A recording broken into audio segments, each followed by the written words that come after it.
மக்களே, கஷ்டம் வரும்பொழுதுதான் மனிதன் அதிகமாக முயற்சி செய்கின்றான் என்பதை நாம் காணலாம். ஒருவன் கடலில் பயணம் செய்து கொண்டிருக்கும் பொழுது கப்பலிலிருந்து விழுந்து விட்டாலோ, ஏதாவது புயலில் கப்பல் தத்தளித்தாலோ, எப்படியாவது கரை சேர வேண்டும் என்ற எண்ணத்தில் அவன் செயல்படுகின்றான். அவனுக்கு 1000 மடங்கு தைரியம் வந்து விடுகிறது. தைரியம் வருவதனால் அதை அவன் செயல்படுத்துகின்றான். கடைசியில் கரையேறுகின்றான். அதே போல பாலைவனத்தில் வழி தெரியாமல் சென்று விட்டால் அவன் ஐயோ எனக்கு வழி தெரியவில்லையே என்று அங்கேயே மாண்டு போகின்றானா? இல்லை, எங்கேயாவது சுற்றி திரிந்து கடைசியில் நாட்டை அடைந்து விடுவான். அது மட்டுமா? வாஸ்கோடகாமாவை பாருங்கள், கொலம்பஸை பாருங்கள். ஏதோ ஒரு நாட்டை கண்டுபிடிக்க வேண்டும் என்று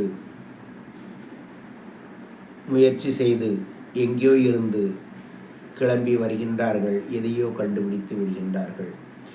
எந்த முயற்சியும் வீணாவதில்லை என்பதுதான் இதிலிருந்து நாம் தெரிந்து கொள்ள வேண்டும். எந்த முயற்சியும் எந்த செயலும் வீணாவதில்லை. நீங்கள் பிறரை அன்பு செய்தாலும் அது வீணாவதில்லை. நீங்கள் பிறருக்கு உதவி செய்தாலும் அது வீணாவதில்லை. என்ன என்றால், எந்த செயலை செய்தாலும் அதில் நல்ல எண்ணம் மட்டுமே வேண்டும். அது இருந்தது என்றால் கடவுள் உங்களை கண்டிப்பாக வெற்றி பெறச் செய்வார். ஏனெனில் கடவுள் நம் மனதைத்தான் பார்க்கின்றாரே தவிர நமது உருவத்தை பார்ப்பதே இல்லை. உருவத்தினால் என்ன பயன்? உருவத்தினால் பயனே இல்லை.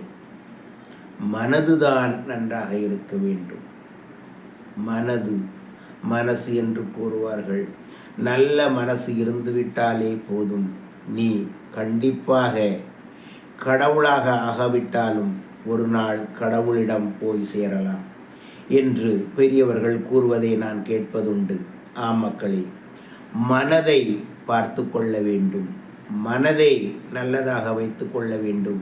இந்த மனதுதான், நல்ல மனதுதான் நம்மளுடைய பொக்கிஷமாக இருக்க வேண்டும்.